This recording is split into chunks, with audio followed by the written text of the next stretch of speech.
Good afternoon and welcome to Hamilton Moore Partners Thought Leader Series, and we're thrilled to be able to host this afternoon John Key, who needs very little introduction. His background in investment banking, his background has been in Prime Minister, as we know, former Prime Minister of New Zealand, and also, and now he's on a number of major boards, which he'll explain his role in those, and also great insights globally on events that are before us at the moment. Before I hand over to John, I'm just going to read out a general advice warning, as we usually do, and the information contained in this webinar has been provided as general advice only. The contents have been prepared without taking account of your objectives, financial situation or needs. You should, before you make any decision regarding any information, strategies or products mentioned in this webinar, consult your advisor to consider whether that is appropriate, having regard to your objectives, financial situations and needs. Welcome, John. I'm going to hand over to you, and we're just thrilled to have you here with us this afternoon. Talk for about 20-30 minutes. Then we'll take over, we'll ask some questions. There is a Q&A button, as people know, at the bottom in the toolbar, and we'll go through those, or if not, I've had one or two already emailed to me already. But thank you and welcome, John. Cool. Okay, thanks a lot, Will, and just sort of good afternoon to everyone. Welcome from New Zealand. I'm going to kind of talk about a sort of group of topics. They're not entirely eclectic. They sort of do hang together in some form, I guess. But feel free to ask questions on absolutely anything you like. I guess starting just a little bit by way of history, as Will said, 20 years investment banking, mainly with Merrill Lynch and Bankers Trust. So the individual is responsible for Merrill's global foreign exchange business, its European bond and derivative businesses, and I was London-based, so ran really the only global part of Merrill's business outside of London. I retired actually to run for politics, although when I went in to give the chairman of Merrill my advice that I was coming back to run in the 2002 election, I did that in 2000, to give him plenty of warning. He was convinced I was having a midlife crisis and sent me off to Australia to see if that got out of my system, but didn't quite work that way. And I came home and went in 2002 and was in a great position to become leader of the opposition in 2006 and Prime Minister in 08, won the 08, 11 and 14 elections and retired at the end of 2016 where Bill English took over. So that's sort of a bit of history on the politics front. I mean, just in terms of today, I'm sort of on a number of different boards and things, but really I'm trying more actually to do advisory roles for companies. I find that quite interesting and somewhere where I feel like I can make a bit of a difference, and with quite a link into China more often than not. Partly because I've got a very personal, strong relationship with China and with the Chinese authorities really. And a real affinity for what's going on, I suppose, in a way. So, but I'm chairman of ANZ New Zealand. I'm on ANZ's group board.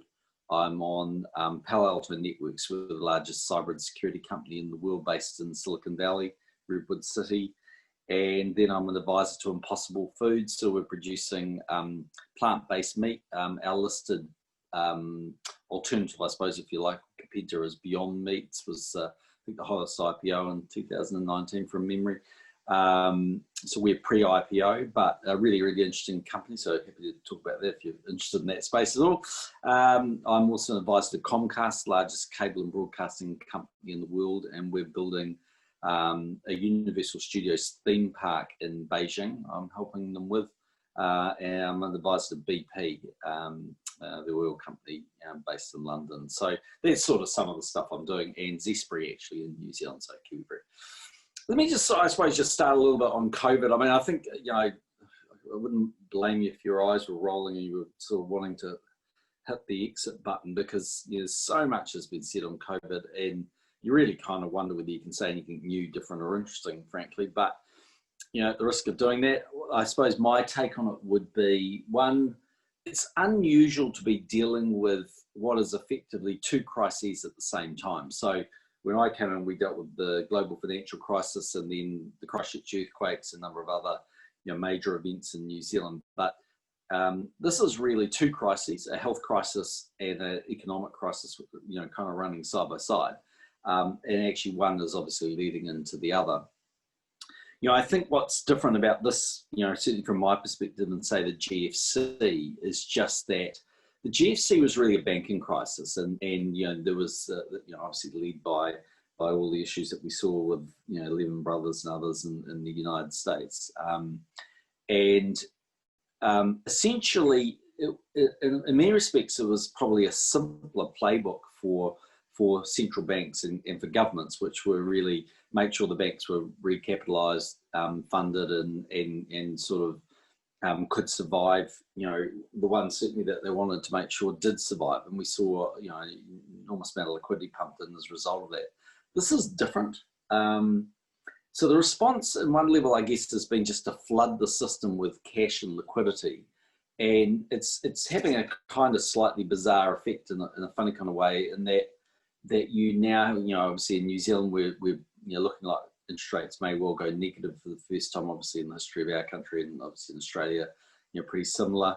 So you've got this incredible scenario where asset markets actually have been, as you know, very, very strong, particularly in the tech sector. But even in New Zealand, the housing market hasn't pulled back at all so far. Commercial property, for obvious reasons, is under a bit of pressure, but everything else has been very strong because, as people constantly remind me, you know, since when has money been free? So I think in that regard, it's different. But if you look at the real part of the economy, then I think you are seeing some real stresses and strains, particularly in an economy like New Zealand, which I'll get onto a little bit, but is obviously dominated by the tourism sector and pretty dependent on international flows. So that's the first thing I think you'd say with COVID. I think the second thing is, it's easy to understand, you know, that we're here now. I guess the question is, well, what happens next? And some people are really negative. I mean, I read something yesterday, and they were saying, you know, there wouldn't be international travel in any sort of more meaningful form, if you like, until 2023. I don't agree with that, actually. I'm much more optimistic than others. Maybe I'm wrong, but here's the reasons why. Firstly, I think that you have to say, well, what would be the scenario under which countries would start opening their borders and people would be able to travel more freely, other than what we have in New Zealand, for instance, at the moment. I think it's true in Australia, 14-day quarantine and the likes. So the answer is you sort of need three things that are going to help drive that. One is obviously a vaccine. So the obvious question is can we get one? I think the answer to that personally is yes, for a variety of reasons. I'm not obviously the expert in that area, but a number of the companies I'm involved with and quite a number of the people I'm involved with are really close to that space. And they tell me, firstly, that there's, well, lying the obvious for everyone to see, enormous amounts of money being thrown at this. FDA and others, you know, fast tracking all of the approvals, some very, very big clinical trials. So will it be a complete vaccine like you've seen, say, in smallpox, where you get elimination? Not necessarily. But then on the other side of the coin, apparently the virus isn't mutating and morphing in the way that normal coronaviruses do. So it is moving around a little bit. So I think it won't be a situation of getting one jab and you'll never have to have another vaccine. But I do think that it's also not moving, as I understand it, tremendously rapidly. So firstly, I think you will get some sort of vaccine or you know, jab that you can take that will free up the system. I think the second thing is what you are seeing is very rapid testing starting to emerge, and cheap rapid testing. So Abbott's came out, you probably saw very recently in the United States, with its $5 instant sort of test. I think it takes 5 minutes, has an 80% accuracy rate. So obviously that's probably not quite high enough, but is way better than nothing, and will no doubt improve dramatically. There's talk of a $1 test coming. So I think you can credibly see a model where people will have to take the test, quarantine in a hotel for 24 hours prior to departure, and then on the basis that they don't have it, you know, probably test it again just before they leave, they'll be free to get on the plane and go. And then the third issue is that if you really think about why we've been in this lockdown, it's really been because the contagious nature of the virus, and the fact that it has such tremendous impact on a certain cohort. So not obviously not everyone, as we know, and then the overpowering of ICU beds and the likes. Well, as those treatments dramatically improve, and they already are, the number of people going into ICU units is reducing and will reduce. So it'll be a combination of the three, but I'm certainly of the view that we are going to be able to travel and travel more freely. And I think that that's sometime next year. So that's my guess of when things open up. I suppose just turning for a second to New Zealand, because some of you obviously have interest in investments here. The economy's been slowing actually for some time in New Zealand. Sort of came off the purple patch really that we had the latter part of my time as being Prime Minister. I mean, it's still been reasonably solid, sort of nominal growth's been around about 2%. But the big challenge now is that we're very tourism dependent in New Zealand. So if you say, well, a normal recession is -3%, international tourism makes up for about 5% of the New Zealand economy, and that's essentially sitting at zero now. You know, you can't come to New Zealand obviously unless you're a returning New Zealand citizen. So there's a big hole in that space. We have about 400 and some. We have 5 million people in the country, broadly about 400,000 plus people on some sort of government support scheme, and that was due to run out on yesterday, 1 September, but it's been extended because Auckland went into another 2-week lockdown, which it just came out of on Monday. So again, you've got quite a lot of people who are really only being propped up because of the government support, and when that runs out, then I think there'll be real challenges there. The government's been borrowing, you know, in New Zealand terms, pretty sizable amounts of cash. So it had nominal debt, the net debt terms of about 70 billion, and it's borrowed, I think, 50 billion so far, an additional 50 billion. Treasury's expectations are that nominal debt will be over 200 billion, I think, within about 3 years. So they certainly don't see the country being back in surplus. Well, I think the predictions were 2028, and I would say that's a fairly optimistic set of assumptions that they've based that on.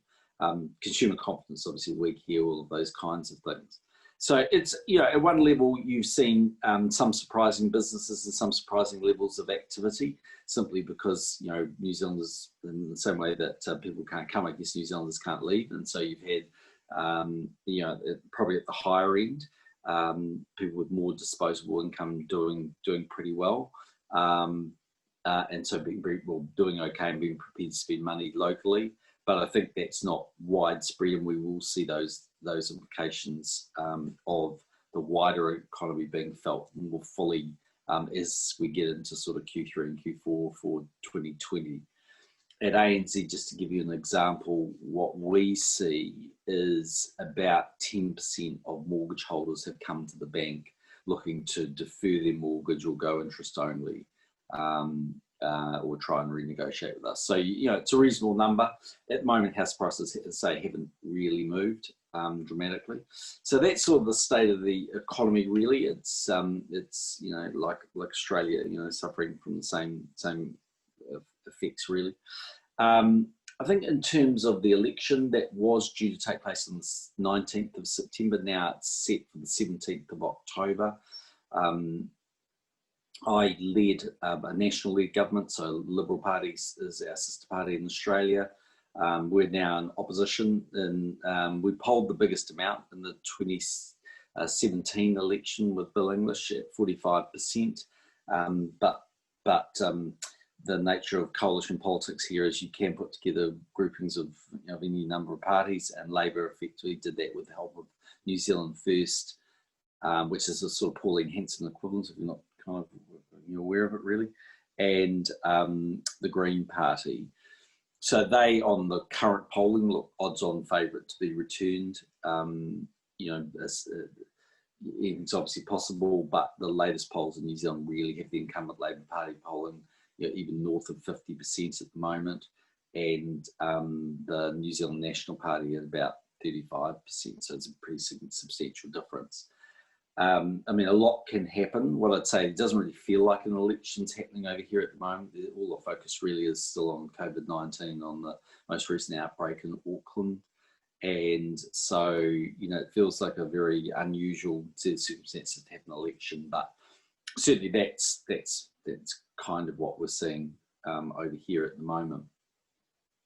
I think, you know, long term, just I suppose a couple of things I'd say about New Zealand is, I think New Zealand's very well placed actually long term, funnily enough. I think there's a bunch of different reasons, but it's very much sees itself and acts as part of Asia these days, where we were the first developed country in the world to have a free trade agreement with all parts of China. So mainland, obviously Hong Kong and Taiwan, which our government negotiated. It's been very successful, not only just as its traditional food producing part of the economy, dominated these days by dairy, but increasingly getting into the more value-added parts of the food chain. But equally, you know, tourism's been strong, as has been sort of niche manufacturing, a certain degree of sort of tech development over here. It's benefited significantly from inward migration, both in terms of the foreign capital that's brought into the country, but also in terms of the labour force that's had. So it's a very, very culturally diverse country in that regard. I mean, in many respects, again, similar to Australia, but with the smaller populations arguably more noticeable. So Auckland is the third most multicultural city in the world, as defined by over half the population of Auckland were not born in New Zealand. So it's pretty, you know, for a bigger city, about 1.4 million people, very, very sort of diverse economy. But I just think that, you know, in a world where there are so many challenges, and we see that in, you know, in countries like the United States, not just, you know, coronavirus, but if you think about all of the racial issues that we're seeing playing out in the United States, people's fear of things like climate change, is just a million different reasons. I think New Zealand is seen as this little country at the bottom of the world, friendly with everyone, safe, environmentally beautiful, and as a place that you would want to, you know, have a home or invest or a business or come and live in. So, and certainly come and visit. So I think, you know, if you think about the potential for New Zealand, I think, you know, managed the right way, you know, I'm very bullish long term on New Zealand's prospects. Just to talk for a second about cyber, it's partly, you know, not as an advertisement for Palo Alto Networks, but really to say that, you know, there's a few things happening in that space. So Palo Alto Networks sort of became extremely well known because we had, in our opinion, the best, and we were the largest supplier of firewalls, really into United States companies, but, you know, globally, I think. So we have, what's been new is that we've been moving the business rapidly towards the cloud. And so, and that aligns obviously with where customers are going. So off-premise in their own data center into cloud-based services. And we, you know, as you probably know, there's a limit to the cyber protection that is either offered or available from public cloud providers. So that's been really the driving force of the company. I think it's easy sometimes to think that everybody's in the cloud with everything that they do. We think about 15% of the world's actually operating in the cloud. I mean, increasingly you are seeing companies move to the cloud in part. Not that many are 100% cloud-based if they're a big multinational, although recently, I think it was a matter of public knowledge, Coca-Cola in the United States were fully cloud-based. So we are seeing a big move to that space, and a big move into how you manage what's called the security operating center, the SOC. And that's really all about, you know, it's a world deluged by alerts and advice, and how do you really sift through all of that to be able to pick up the alerts that are really the most important. And we have an AI capacity to sort of deal with that. But I only raise, you know, cyber really because I think it's easy to underestimate the implications of it. Obviously, if you're in the banking sector, as I am with ANZ, you'll know that the regulators, increasingly APRA, and then in New Zealand, the RBNZ, are starting to both regulate for and look very closely at banks' management of cyber security. in New Zealand, it's very topical in New Zealand because in the last week or so, the New Zealand Stock Exchange has effectively been closed down for I think 4 or 5 of the last few days. And that's now morphed into cyber attacks onto the Met Service and other government agencies. And while they've been better actually at having cyber protection, I think what it shows you is that we live in a world where cyber is a very real threat for a variety of different reasons. And, you know, I think it's one of those things where, you know, businesses would be well advised and boards would be very well advised to focus, you know, very clearly on what's happening in the cyber world. I suppose just to move to a couple of other things. Firstly, I just want to talk for a second on the work from home aspect of what's happening. I think on the one hand, I think that what's happened with COVID is that the big trends that were there before we went into COVID-19 and experienced COVID-19, they have and will remain. And one of those was that, you know, we live in a very electronic and digital world. So, you know, notwithstanding Zoom was up $132 or something today, it's now a $130 billion company. You know, the world was already starting to embrace, you know, those kinds of platforms. Now, what we probably didn't envisage is that, you know, everything we would be doing would be, you know, based on Zoom or Microsoft Teams or some other, you know, sort of digital provider. So I guess the question is, how much do we think everybody's going to work at home? How much do we think people will return to a normal workplace? I think myself that you won't see what some people are saying, which is, you know, the sort of CBD will be dead. People will not work, you know, in major buildings again, and it'll all, you know, be a very digital sort of world. I think there are limitations to what you can do. And while it's effective, and arguably very effective compared to the alternative, which is a phone call, I guess, I don't think you're going to see that take over the normal workplace in totality. But what I do think you will see is remote working becoming a much more both credible alternative and something that employers either embrace or actually are comfortable with. So again, if I look at something like ANZ, our contact centres are now about at the moment they're pretty much totally operating from home, but we anticipate in New Zealand that about 70% of our contact centre won't return back to its workplace, so we'll operate from home.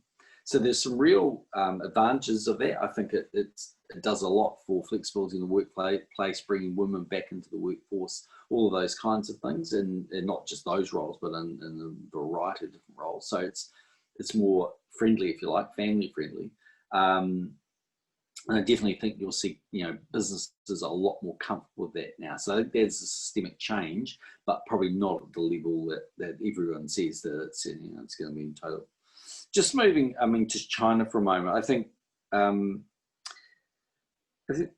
one of the other really big trends that we obviously saw pre-COVID-19 was the emergence of China as a growing superpower, and it's now the second largest economy in the world. It's the largest counterparty for New Zealand, so it's our largest trading partner.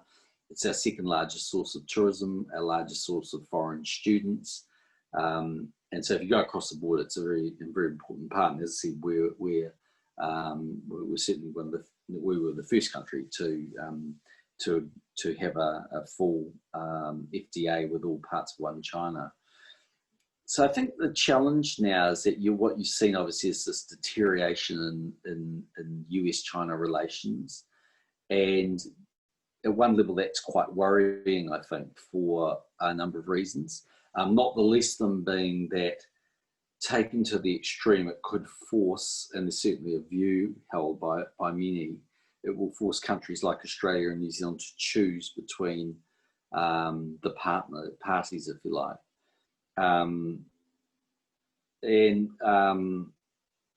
I think that is a very real possibility. I think it would be a very negative thing if it took place, and it would be quite a challenging thing, because I think if you look at, say, New Zealand, for instance, we really treat the United States as an ally, where we are still technically a signatory to ANZUS, but obviously post the nuclear ships ban and nuclear ban in the mid-80s, really ends has been on hold in New Zealand. But we in so many forms we would see the United States as an ally. We are culturally aligned to them. We've largely been engaged with the United States in a variety of different conflicts or resolution processes around the world, and I'm sure would continue to support much of what they believe in. Equally though, as say with China, while culturally it's very different, we have this unique opportunity to tap into what is a burgeoning middle class in China. And so, we've, if you look at our two-way trade between China and New Zealand, we had a massive trade deficit with China when I first became Prime Minister, and two-way trade was under $10 billion. Today it's over 30 billion. We have a massive trade surplus with China. We export about $5 billion worth of dairy products and infant baby formula alone to China. So it's a massive market from our perspective. And I think in many respects, we have a growing and large Chinese diaspora in New Zealand. So there are lots of opportunities to form greater and better links. And I think one of the challenges that you're seeing is if you look at Australia, for instance, is that because of its engagement still in ANZUS, it has been more vocal on some of the issues that the United States has been very concerned about. And that's certainly seen, in recent times, for instance, the beef and barley ban. I see the Chinese taking action against one of your big companies overnight. Certainly there are worsening China-Australian relations.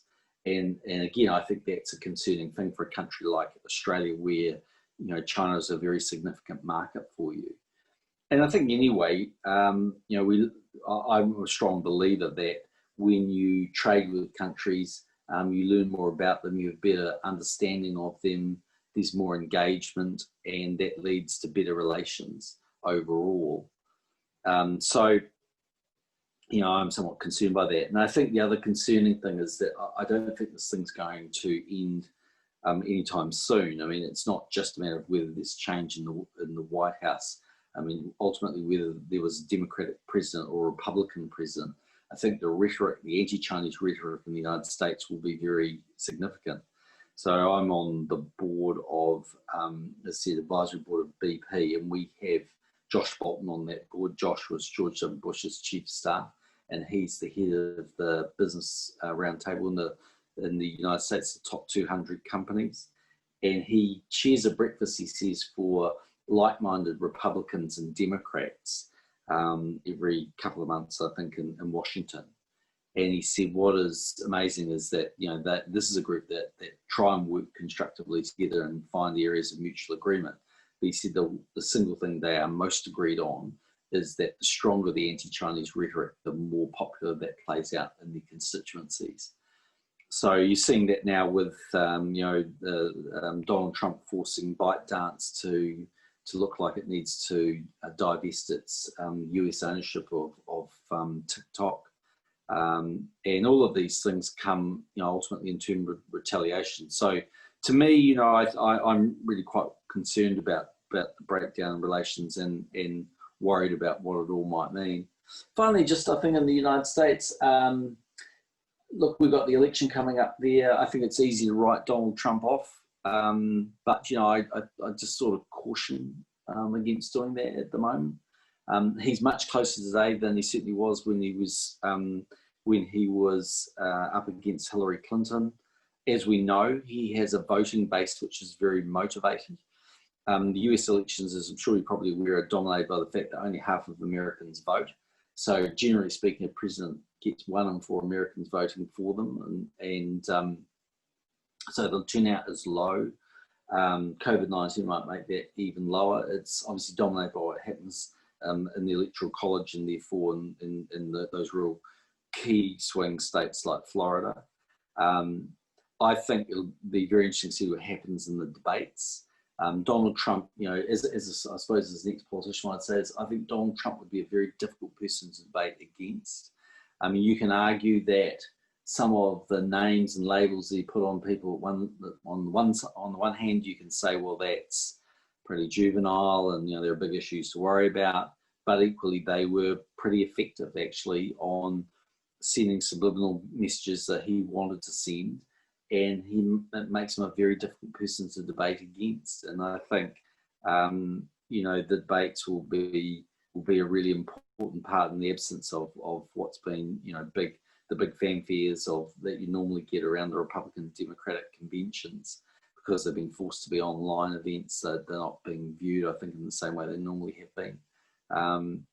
But I think it's going to be quite a close run thing, actually, the election. And then the only other thing I'd just say is I think, I am concerned, I think, like most people would be, about some of the serious other challenges you're really now seeing in issues in the US. So, obviously the breakdown in race relations, is to me, it looks like it's intensifying. It's far more significant. And I think, will be a dominant factor for many years to come.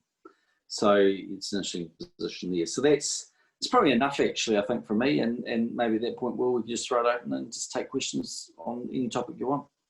Great. Thank you, John. Look, there's already quite a number of questions. And so I think you've all found what John had to say as fascinating as I did. So thank you. The first one from Joyce Malakis: there's been a lot of heated debate around border policies and hard lockdowns, including in New Zealand. Former Australian Prime Minister Tony Abbott made comments in the United Kingdom overnight, labelling hard lockdowns health dictatorships. What's your view? Do you agree with his criticism? I think if you've got the opportunity to have a lockdown and then seriously be able to operate without COVID in your country, then it's a credible option to take. And that's what New Zealand's done. That's what Australia has attempted to do with islands, and that makes that possible. Now, obviously, it comes at a huge economic cost.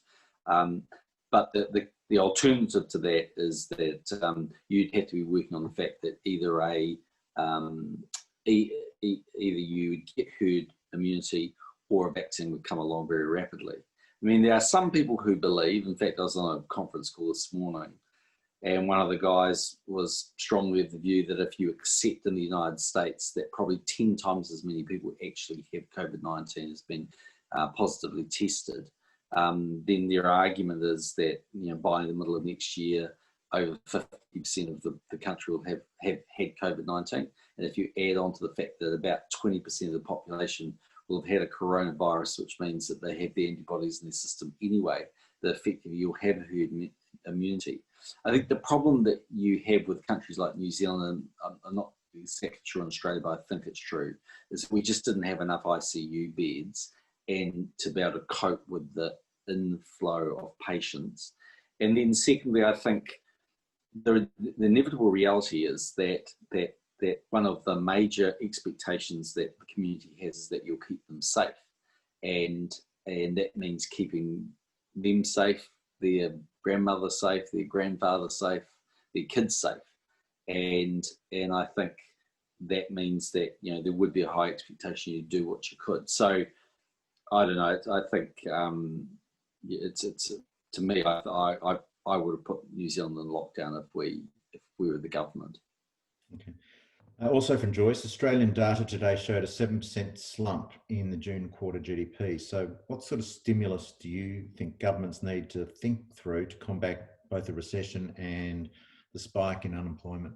Yeah, well, I think that's going to be the really big challenge. I mean, we had our unemployment data out in New Zealand recently, and it showed, I think it was widely accepted as a kind of false print, notwithstanding it's a lagging indicator at 4%.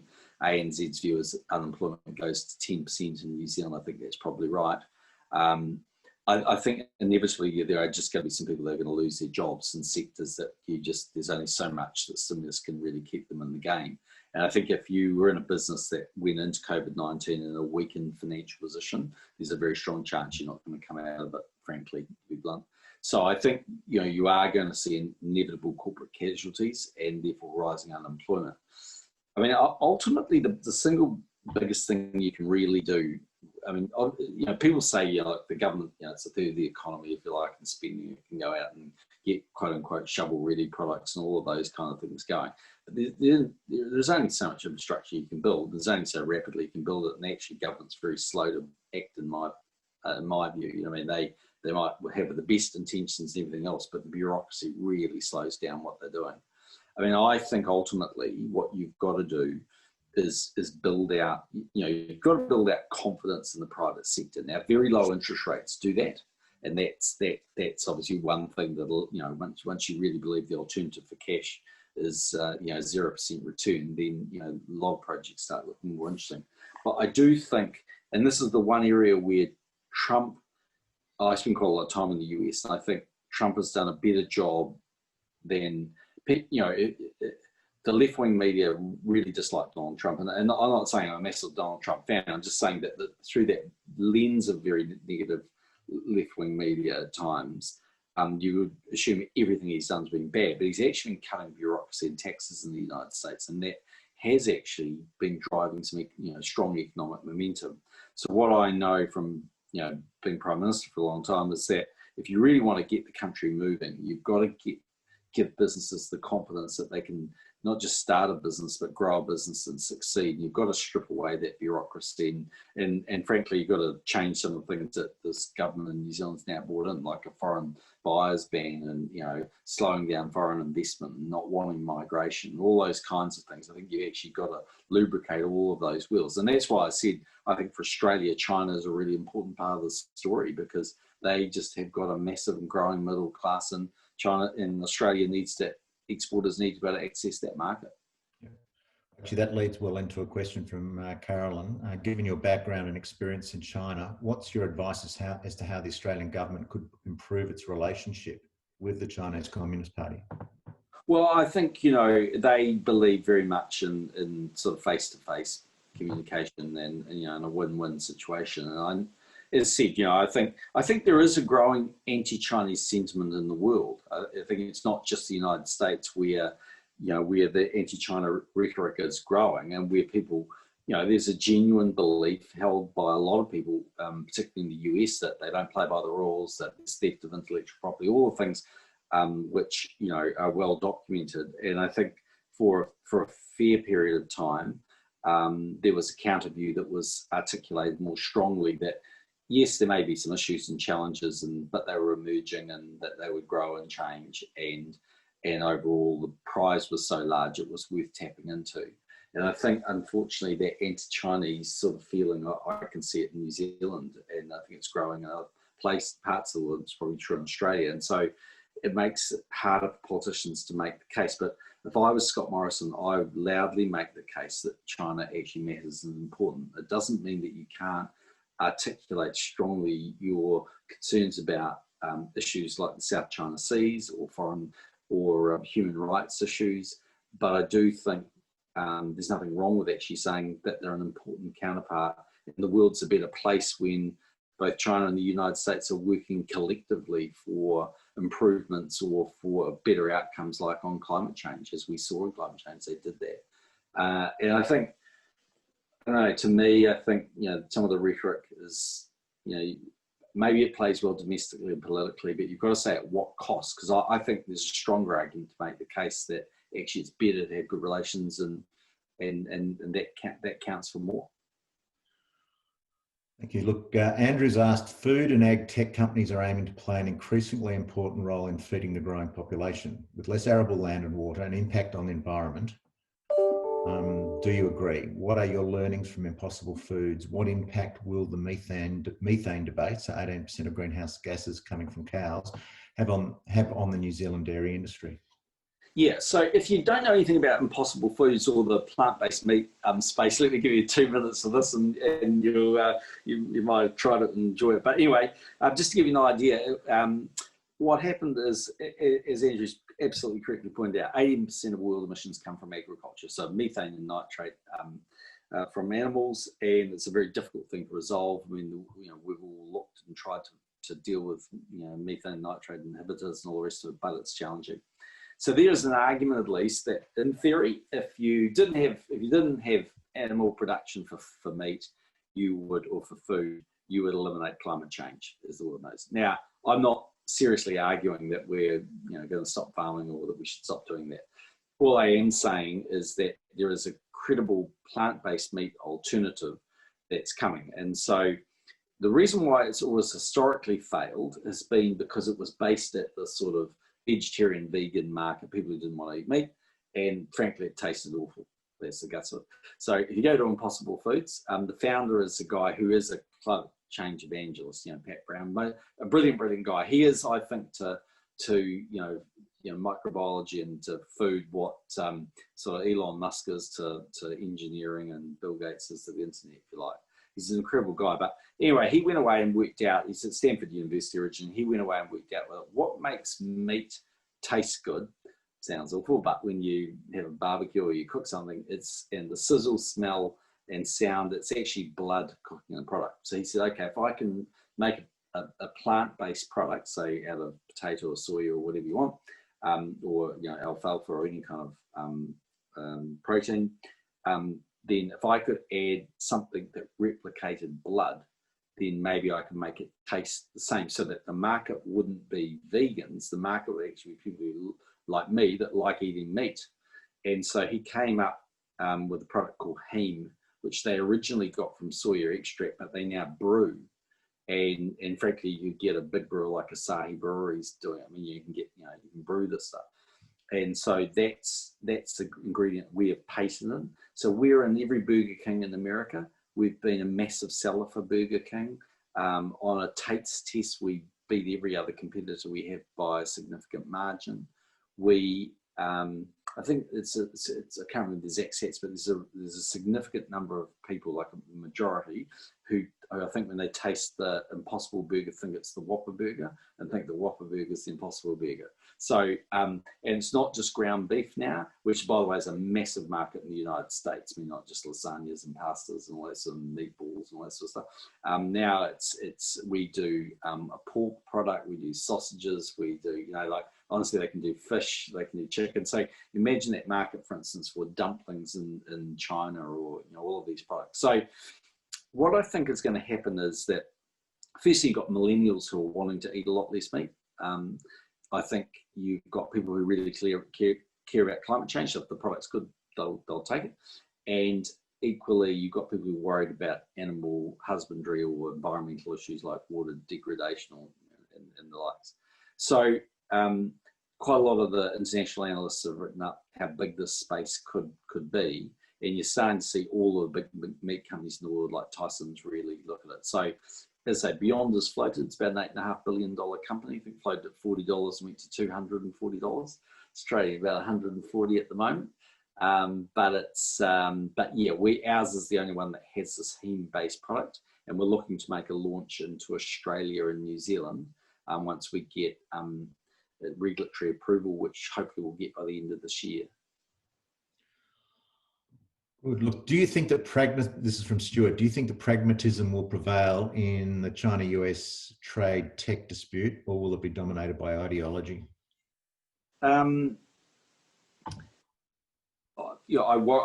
worry because, if you take, I know a bit about ByteDance because I know some of the guys there a bit, and the US investors are involved in one of the companies I'm involved in. And I worry because, it is a major thing for them to have to divest TikTok in the US. And one assumes that, that could lead to some sort of retaliation on the Chinese side. I mean, you could make the argument that Google and Facebook aren't allowed access into China, and you could certainly make the argument that, they've had fairly closed systems themselves. And the way that, for instance, an Alipay can work, or WePay works, their systems work, they are different. They have different regulatory oversight levels, but the China technology space is amazing, and I think it's really easy to underestimate. It's easy to take a sort of intellectually lazy view and say, China steals intellectual property and they're not doing anything interesting out there. That is just not true. I mean, you're seeing, like if I look at Silicon Valley and the guys I'm involved with, we buy a lot of tech companies and stuff out of Israel and a bit out of Silicon Valley, but we're increasingly making investments in China and doing a lot of stuff in China. You know, we see some really interesting things happening there. So I would worry. I mean, the only thing I'd say to you about that, the current situation is that, I mean, behind all of this, trade talks are still happening. And that's what I might be wrong, but I would be strongly of the view that the Chinese would probably prefer the Donald Trump ones, because in many respects, they probably can negotiate, a way through the trade deal. And now I suspect that's, and then maybe get things back onto a surer footing. But I don't know, obviously, but it's just my guess that they could find that to be the case. But whatever happens, I think, we certainly want both sides to try and de-escalate things a bit if we can. Simply because, as I said, in the end, COVID-19 is going to weigh pretty heavy on the global economy, and for it to operate and function, well, for the world to come out of this thing economically as strongly as it can, it needs the United States and China to be strong, growing economies. And to do that, I think they actually need to be working with each other, actually, not against each other. Okay. Kathy's first of all said, very valuable presentation, thank you. Have you been surprised by the strength in the Australian and New Zealand equity markets, and do you see headwinds to this continuing in the medium term? Yeah, I, like everybody else, I suppose, when the big sell-off happened, I thought, oh, here we go. And, it's hard to see how, these things are going to recover. And, given we all thought that, COVID-19 economically was sort of some multiple greater than the GFC. The one thing I would say is that it's easy to think that that is solely the case because the NASDAQ has done so well. I mean, I think Apple went in as, $1 trillion stock, and now it's a $2 and a bit trillion stock. I mean, you look at Zoom overnight, up $132. Tesla has gone 5x. All these kind of things are amazing. But that belies the fact that there's a whole lot of real companies in other spaces that are really being hammered, and probably will continue to trade, quite poorly for a while. The only thing is that when cash rates are just so low, you've got to believe at a certain point that anything that represents yield or growth will get supported. And that's probably why I'm far less negative on, for instance, the property market than maybe some commentators have been, because I just think in the end, people will say, well, if I can seriously get a mortgage at 2%, why am I not going to buy a house? And equally, if you think about, we've got a ton of cash on the balance sheet at Palo Alto, and like every other US company, we were pre-rolling that cash at under 0.5%. So it's such low levels that you've got to imagine that in the global supply of 401k plans and investable capital is so great.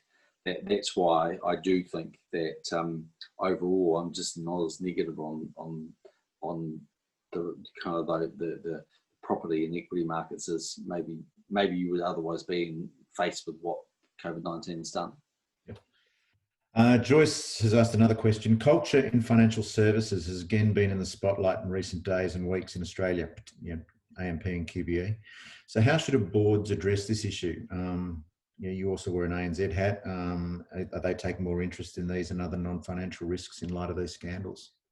Yeah, so I mean, look, I think you wouldn't want to in any way underestimate the significant implications of the Royal Commission. I think they were a massive wake-up call for the banks. I mean, in ANZ's case, interestingly enough, there wasn't anything we brought to the Royal Commission that we hadn't already disclosed and was known.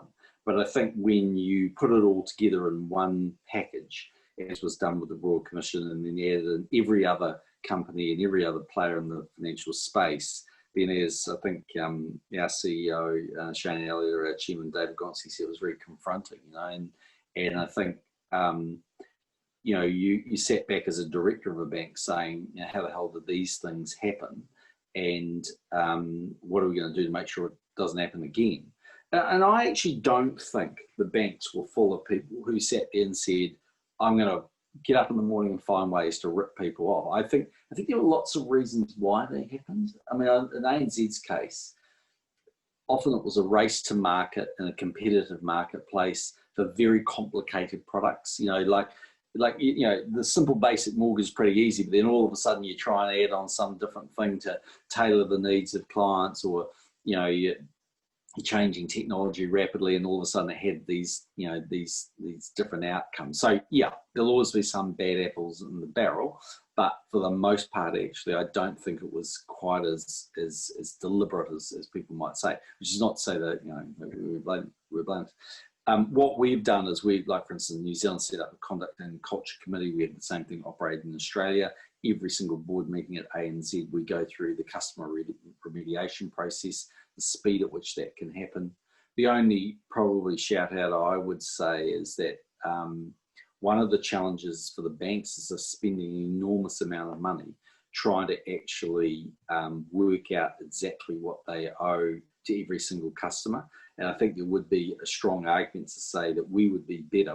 Certainly what we would far prefer to do at ANZ, if we could get agreement from the regulators, would be to pay more actually to our customers and pay them rapidly, and just say, here's a sum of money that would represent what arguably is the worst case scenario in XYZ particular remediation, and move on. Because and that's been something the regulators have struggled with, because I can understand the argument, which says, well, you might be arguably underpaying someone. But I think for the ease of the amount of money that people would get and the speed at which they'd get it, it'd be a better outcome, I think. Michael's asking, what's your view on the US dollar in the medium term? Is it likely to be stronger or weaker versus major currencies? Yeah, well, I mean, the Kiwi US rate was up this morning again. It's probably at the highest level it's been this year. Which is not high overall, 67.5 cents is the way I look at it from at my perspective. I mean, the Aussie dollar has been amazingly, weak. I understand that, I understand the reasons why, but it's been really out of favour, the Aussie US. And I've sometimes been a bit surprised by that. I kind of understand it, but I look at Australia and I think, it is really an amazingly blessed country. I know you're probably going to go into recession for the first time in 29 years or something tomorrow, or whenever your date is out. But the reality is that underneath all of that, if you looked at Australia and said, write down on a piece of paper the things you've got going for you, amazing still, mineral base, still pretty good place to grow things, fantastic tourism environment, relatively young, well-educated population, all of those kind of things, political stability. You look at it and you say, as a place for investment part of Asia, is it positive or negative? I'm positive. So when I first started in the trading markets in New Zealand back in sort of 1985-ish, when the Kiwi floated, we used to say, well, what's the Goldilocks rate for Kiwi US? And we used to say it's 50 cents. So, not too high, not too low, about right, 50 cents. And it's traded in a roughly 88 cents, about 38 cent range over the, whatever it is, 35-year period. Question is, well, what do you reckon the Goldilocks rate is in New Zealand now? And it's definitely higher. The natural equilibrium, because of the efficiency of the economy, is higher. I would say it's 65-ish cents. In the same way that I've always sort of thought the Goldilocks rate for Kiwi Aussie, and I look at it the other way around. You guys look at it. But again, we were up in the, north of 95, 96, 97, 98 cents in recent times. I always just thought that's far too high. Again, if you look at I know we celebrate over here with parity parties all the time that we're apparently going to get to, but, a bit like Wallaby victories at Eden Park, they just don't happen, so we just don't quite get there, So,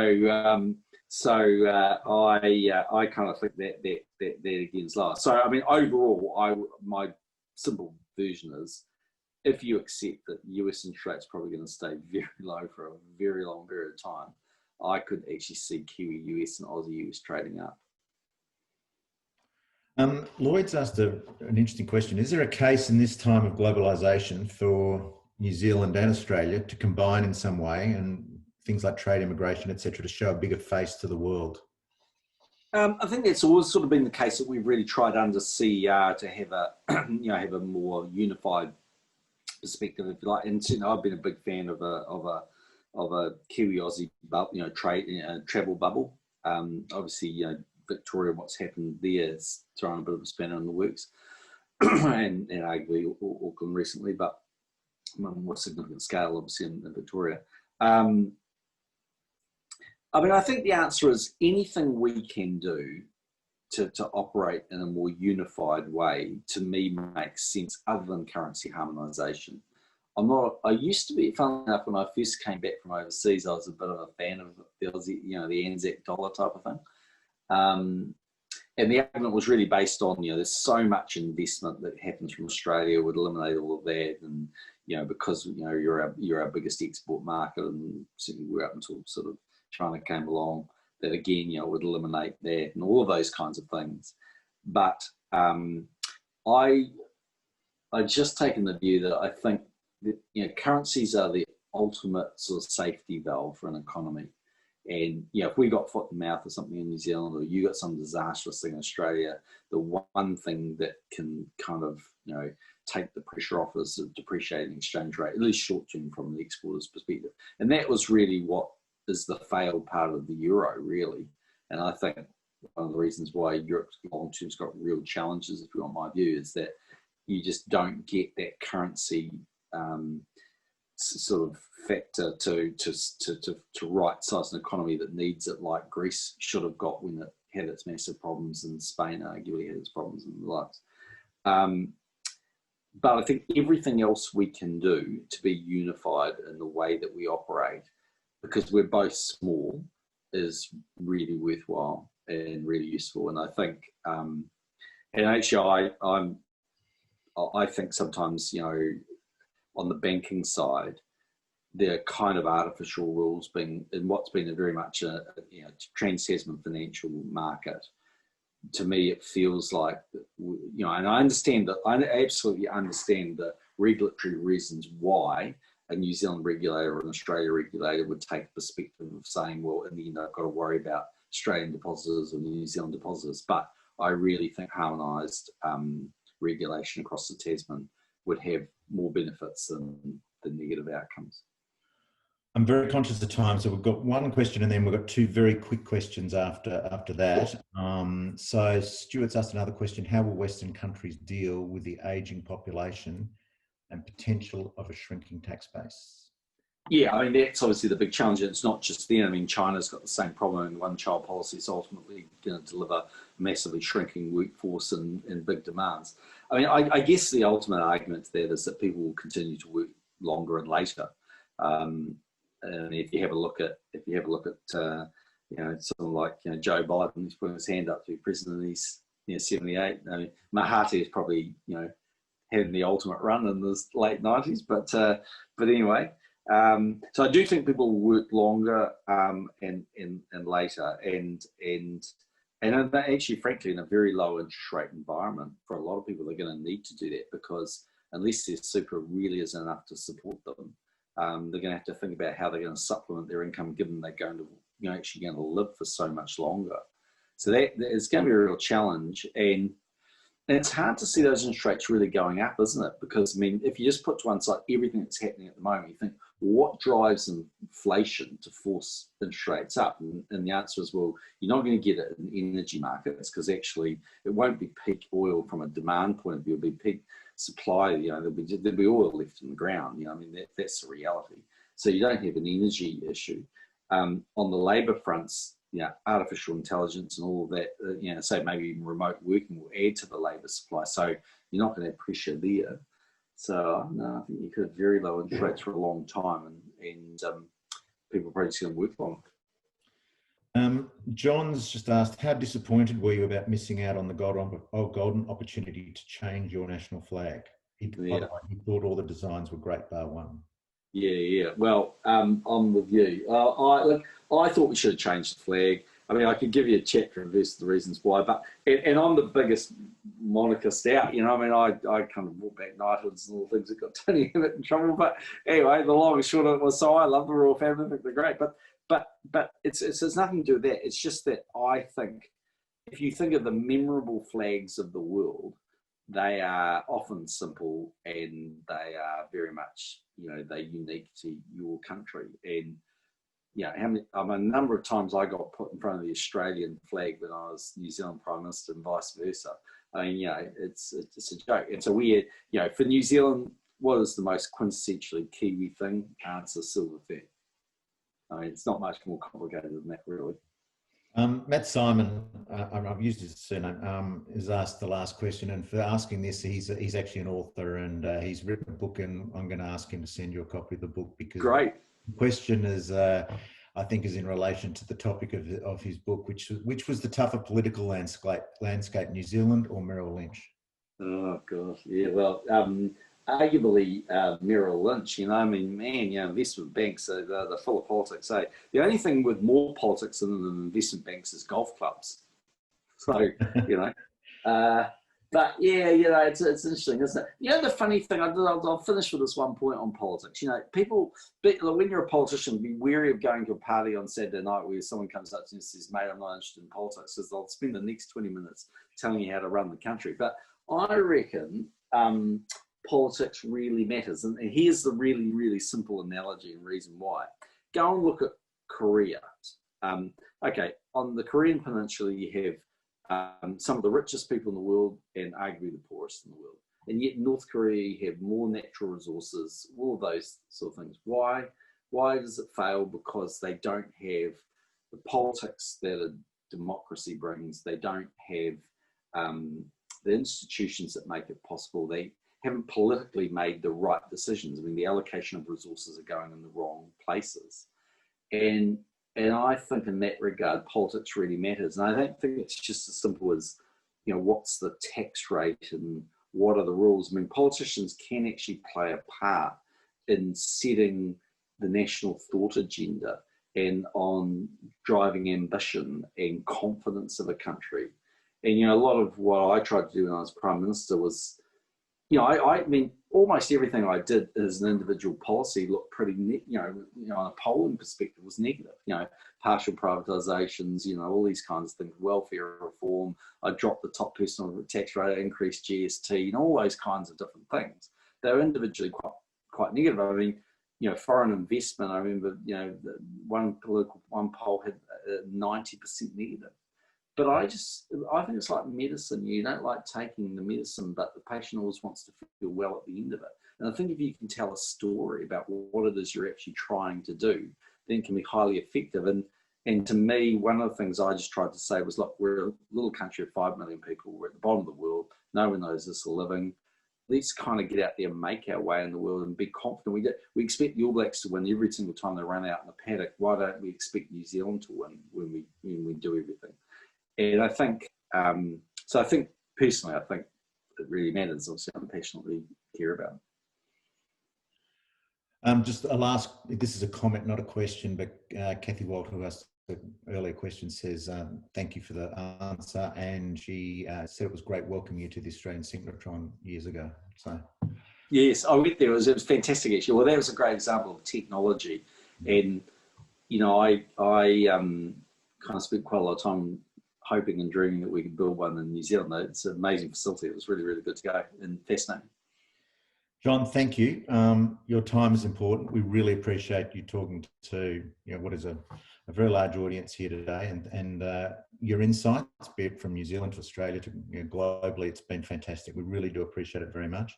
Thank you to our audience. Thank you also for attending. And finally, just everybody, have a great day. Okay, well, thank you very much indeed. Thanks a lot. Bye-bye. Bye-bye.